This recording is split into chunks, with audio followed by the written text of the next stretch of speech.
I'm just Nick, and this is the Catalinbread Manx Loaghtan. And I can't tell you if I'm pronouncing that correctly, but who cares?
Okay, so let's talk about the Manx Loaghtan for a minute. It's named after a breed of sheep that is indigenous to the Isle of Man in the British Isles, and is actually a very primitive breed of sheep, known for its particular color of wool, which I gather Manx must be Isle of Man. Loaghtan must be the reference to the color. It's got, in the case of the ram, has these very distinctive two sets of horns. And one assumes that the folks at Catalinbread, who really geniuses at coming up with interesting and sort of evocative names for their pedals, named it after this sheep, and specifically referenced the ram because they are kind of relating this pedal to perhaps a ram's head big muff. Now, I have to tell you, in the interest of full disclosure, that I am not a big muff aficionado, at least not where effects pedals are concerned. I do know, a little bit of trivia, like that David Gilmour has a 300-foot high pyramid built out of them that he lives in. But beyond that, I don't know what the differences are. I don't know what the lineages are. But I have used a number of different ones, including a Russian one, an American one, in live situations. And I can tell you that though they have a glorious sound by themselves, they're actually kind of hard to use in band situations often, and even in recording in the studio, because they just occupy such a massive range of frequencies. And they compress quite a bit, especially on the bottom end. It's a very sort of thick and dense sound that can be very hard to get to translate in a live mix or even a studio mix. And leave it to Mr. Catalinbread himself to do something different, because clearly Mr. Catalinbread is not interested in doing the same thing that's already been done before. And even where he is referencing a existing design, he's going to do something different and particularly musical and useful with it. So what we've got here is a pedal that has all of the kind of bigness and density and low-end sort of expanse of a big muff, all the really good stuff that's associated with the sonic signature of a big muff fuzz pedal. But none of the bad stuff, or very little of it, I should say. just enough to let you know it's a big muff, which is that, yes, it's got a very fat low end that compresses a little bit, but it has these extremely well and thoughtfully voiced tone controls, a treble and a bass control, that allow you to really shape and sculpt both the low end and the top end so that you can get cut, but maintain your sort of thickness and bigness. That's important, because that's the difference between having a sound that sounds kind of great by itself but completely disappears in a mix and masks every other instrument within 30 miles, or having a sound that definitely has that sort of big muff fuzz impact but is actually usable in a musical situation. So I want to demonstrate these tone controls a little bit because they have astonishing range. I'll start by giving you a sense of the clean sound. This is a car rambler, kind of a basic blackface sound, you know, on a Telecaster with single coils. Nice clean sound, a little bit scooped. When we turn on the big muff, we're about 3/4 on the gain knob, a little bit above unity on the level knob, and right now I have bass and treble set flat. I should note that according to the copy on the Catalinbread site, these tone controls are what's called Baxandall tone controls. It's a common EQ circuit design that's probably the most common used, for instance, in home stereo systems historically. And what it is it's a low shelf and a high shelf, which means that when you turn up the lows, it's raising all the frequencies below a certain point, and when you turn them down, it's cutting them. And when you're right in the middle, it should be completely flat. It should be neither boosting nor cutting. And the same goes for the treble control, that when you turn it up, it's raising or shelving all the frequencies above a certain point, and when you cut, it's rolling them off all below a certain point. So it's a kind of tone control that, you know, maybe is not so common in a fuzz pedal. I couldn't really tell you because I don't know that much about fuzz pedal tone controls, but my sense is that it's certainly working different. It's implemented differently in this fuzz pedal than it is in many that I've experienced, and in a way that is particularly useful. So let's have a look at treble first.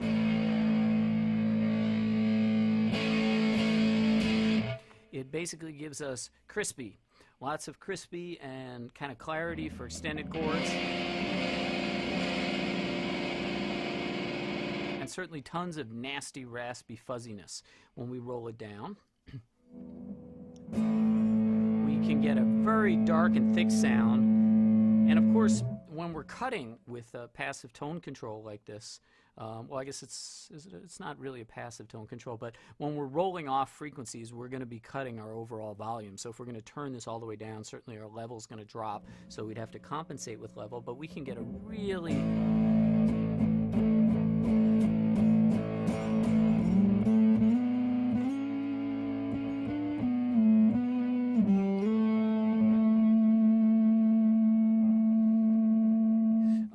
very kind of musical, dark and muddy, but still sort of almost, yeah, they use this word fluty, like a flute, sort of quality to the sound, even with the highs rolled off.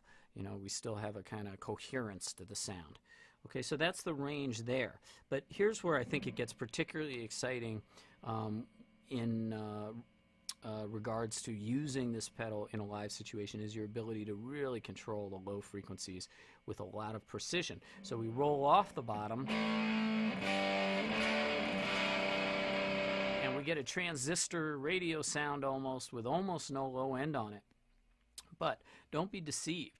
As sort of extreme and maybe even somewhat unpleasant as this might sound in this context by itself, I can think of many situations in both live and studio mixes when this is precisely what you'd want, because anything below the frequencies you're hearing here are really going to be masking and cluttering a mix, and really what is going to cut through as guitar fuzz is going to sound like the part of that guitar fuzz sound that you want if you're fitting it into a mix with other instruments is really right here. So it's one of these cases where often the sound that is going to really fit neatly into your mix and do the job Doesn't sound so great in isolation, but it has the characteristics that you need to make it work in that mix and yet not interfere with other sounds.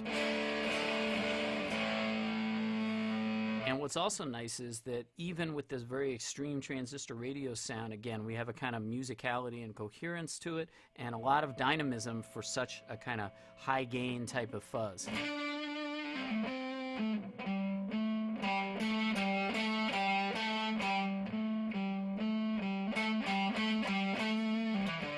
An interesting kind of dynamism where it's actually kind of brightening up. It is compressing a little when I hit harder, but it's also kind of brightening up.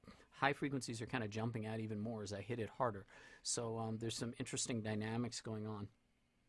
Of course, we can get masses of bass happening if we roll it all the way up.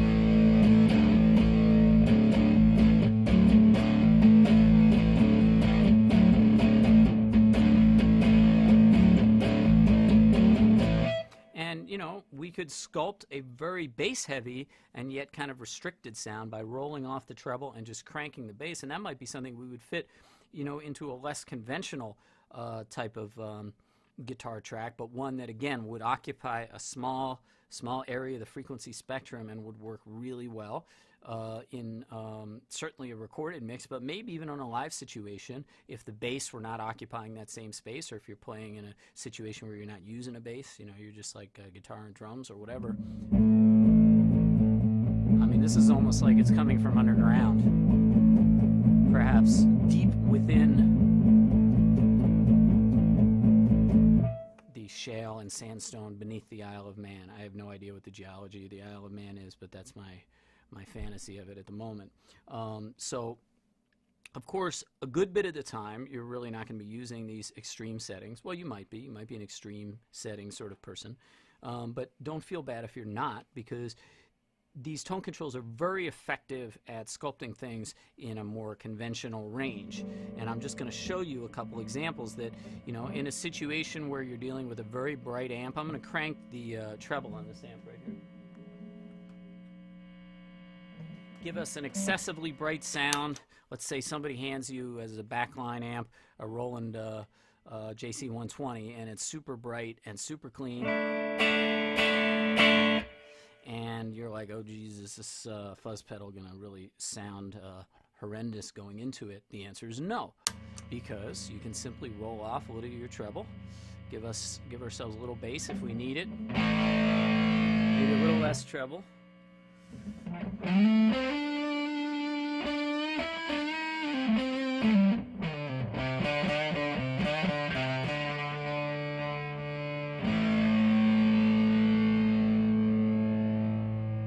Or you go the other way. Somebody hands you a very, very dark amp. I can't really think of the appropriate example at the moment, but you get a real mid-range and bass-heavy amp, and you're worried about your clarity, and you're worried about things getting muddy with your big muff. Simply roll off the bass and bring up the treble. Oh, let me give you the clean sound.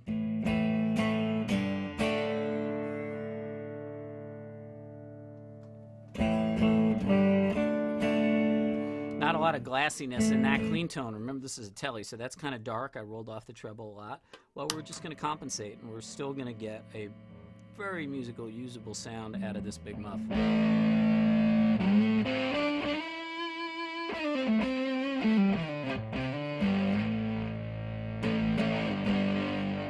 So, in fact, we got pretty much the same tone with the pedal that we got when we had the tone controls on the amp set to be very bright. So essentially you can compensate for whatever the rig and mix situation is to a tremendous degree with this pedal, and you just don't find that much in this type of a fuzz pedal. I'm going back to a flat EQ setting on the amp, and I just want to show you one last thing, which is that for a big muff pedal, this pedal is distinctly responsive to tone control. I'm sorry, to volume control on the guitar as well. So as we roll it back, it cleans up very nicely.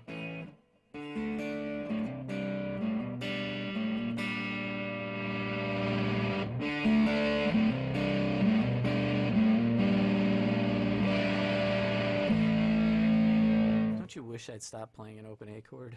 I do too. Anyway, I don't know what to tell you except this is one of the coolest fuzz pedals I've played in a while.